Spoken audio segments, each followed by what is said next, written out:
Hey guys, this is a really quick video. I just got this tip from one of my viewers. Thank you so much. You guys are awesome.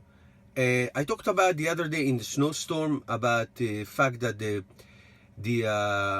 wiper blades don't stop working as soon as water hits them. This can be a good idea if you go to a car wash also.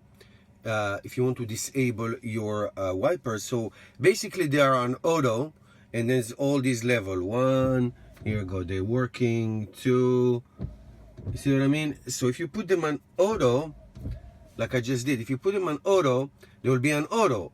So let's say you're going into a car wash, it happened to me I think once, just to do the outside, and then all of a sudden, every time the water hit, the wiper blade again. So what you see stop it.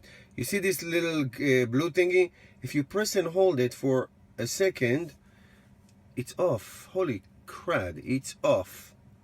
I love it. See that? Off. Then if you press and hold again, on. Oh my God. Thank you so much for the tip.